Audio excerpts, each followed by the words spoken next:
Hello, it is IARESMART, and I just got back from watching the sequel to Rogue One. Yes, so you see, I went and saw this movie. It's called The Creator, and I really only watched this movie because it was directed by Gareth Edwards, the guy who directed Rogue One. And because based off the trailers, I'm like, wow, that looks exactly like Rogue One. So I went and saw this movie, and I can tell you, I was not disappointed. Now, I know I usually talk about Star Wars stuff on this channel, but I think if you're a Star Wars fan, I think you really like this movie. There's a lot to really appreciate in this movie. Some great action, great interesting storytelling, and just great sci-fi stuff. It had the feel of Star Wars just without being Star Wars. It was a new original story, which I loved. Because, I mean, we've had so many, great original stories this year. We had the Barbie movie. I guess it was based on an IP, but still was an original story. Oppenheimer, again, based on a novel, but still an original story. But this movie also just an original story, I'm getting sick of Marvel movies. And, as much as I love Star Wars, Ahsoka was just all, references and all that stuff. So to have something like this, to watch something that stands on its own, was very refreshing to me, especially after watching Ahsoka. But anyway, I really enjoyed this movie, and I want to talk about it in today's video. And also, I brought out the Rogue One shirt, which I probably have not worn in like 5 years. But as I was saying, I really, really enjoyed Rogue One. And that's kind of what got me to watch this movie, because it was visually stunning. It's one of the best Star Wars movies, up there with The Last Jedi, I would say. Both those movies look very, very good. So I think it's going to be a pretty easy sell. But, the thing was, when I saw this movie, I was like, I think this will be good. And it was. I was not disappointed. It was a very entertaining movie with a lot of great stuff going on. And, you got the guy from Tenet, John David Washington. You got a bunch of other big names and actors in this movie. But the real appeal, I think, it really is the visuals. That was probably the biggest takeaway for me, because the visuals looked really, really good. Like Rogue One also did too, and I kind of expected that from Gareth Edwards. But still, especially seeing so much Marvel stuff these days, where you just really see rough CGI, and of course, the Flash that everyone was making fun of. To see a movie like this that really got visual effects down really well, because I'm typically a big hater on CGI and stuff like that. I love practical effects, I love all that stuff. But this movie, I was like, nah, that's really good looking. I was even the freaking robots and all that stuff. The robots in this movie, I thought they would look rough, but they looked really good, which is crazy, because then I look at the behind the scenes footage and it's just that's just some dude that was just running, and then they just made him look like a robot in post. I don't even know how they do that. It was incredible. So really impressive on that side. So yeah, I haven't seen much else by Gareth Edwards. Apparently he also directed that Godzilla movie that from 2014 or something around then. I kind of watched that movie, but I only really watched it because it was playing in the background at a birthday party I was at in middle school. I don't remember much of anything about it. That's a story for a different day. But I probably could watch it, honestly. But my main thing is I know Gareth Edwards from Rogue One.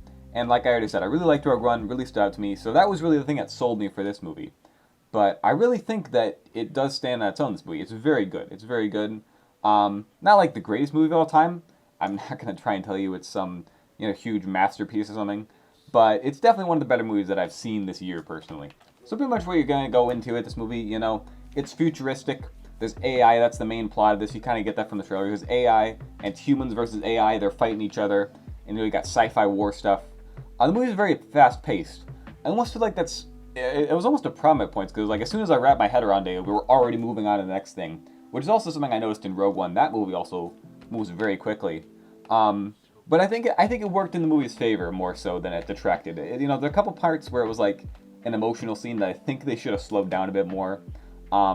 But still, I think the fast pace definitely helped the movie. It kept things moving forward, and that was just a really nice thing for me, because it was oh, we're already moving on to something new. Some new interesting set piece, some new interesting characters, and just the whole world. You just see glimpses of this, futuristic world with AI, and it gives you a really interesting glimpse of the whole thing. So another thing I really liked about Rogue One is it was able to just give us pieces of the Star Wars galaxy from a unique perspective, and just kind of putting them in the background. You see Jeddah City, you see the different couple different places they go to.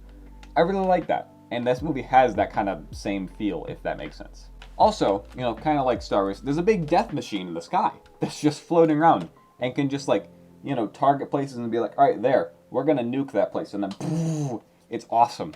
I know that's kind of a bad thing, but it's so cool, guys. You see this big blue laser just moving along the horizon. It's so cool to look at, and then you just see that's death. That's death coming for us, for the characters on the ground. They're just oh, great. We have a couple seconds before a nuke, just comes out of orbit and blows us up. I think it's called NORAD is what the thing was called. Some big, giant, expensive missile thing the United States made up. I don't want to get too much into the plot of this movie. I want to try and keep this as spoiler-free as possible. But you can kind of infer some stuff from the trailer. I kind of like figured the movie was going to go in a certain direction, and it did. And that didn't disappoint me as much as I thought it would.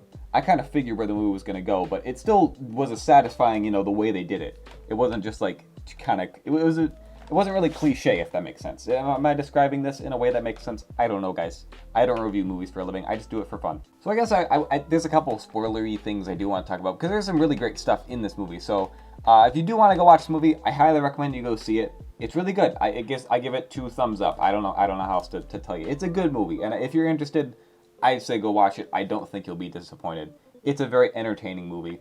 It's like Rogue One. It's a war movie. There's stuff happening. There's dudes shooting other dudes and explosions and stuff. It's very entertaining, but also has a good story under that.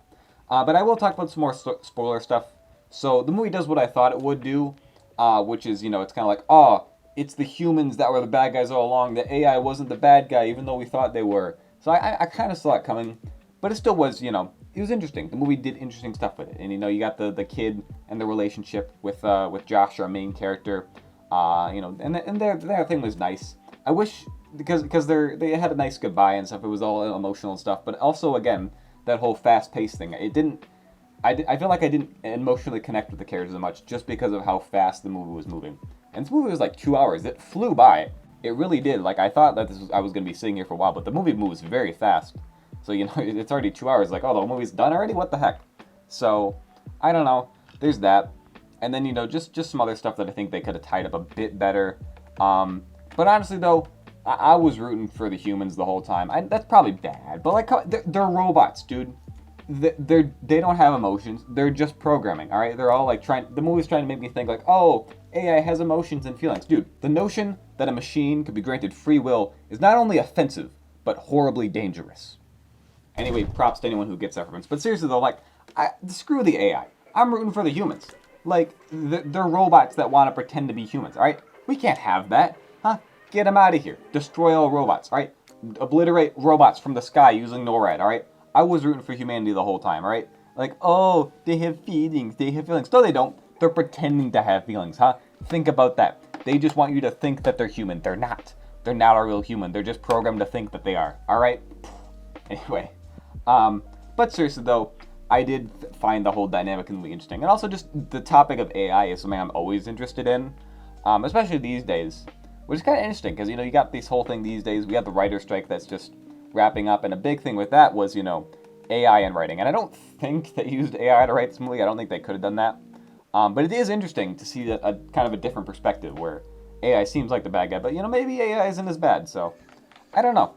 It does make me think, how AI is going to be in the future. Because obviously, in this movie, it's some alternate timeline where AI has big physical bodies and stuff, Whereas in our world, it's really just, a program on my computer that I can talk to, which is ChatGPT and stuff like that. And also, all the image generators, so there's a lot to AI, and it kind of gets you thinking about that. So, I don't know, it's interesting to see another perspective. It makes you think. You don't gotta think too crazy hard about the movie. I don't think the movie is trying to, like, push any sort of message. I think it just wants to make you think. And also, if you don't want to think, just watch an entertaining movie where stuff blows up. There's that if you want that too. So, yeah, if you're a Star Wars fan, if you're not a Star Wars fan, you just like sci-fi, I don't know. I can highly recommend this movie to pretty much anybody. It's entertaining. It's not like too crazy high level up here. You're going to not understand what's going on. So it's a good movie, and I'd recommend you go see it. So that's just, I want to talk about the creator, because I really only saw it because, it was directed by Gareth Edwards, but it was a very good movie. And yeah, that's all I got to say. So bye, everybody.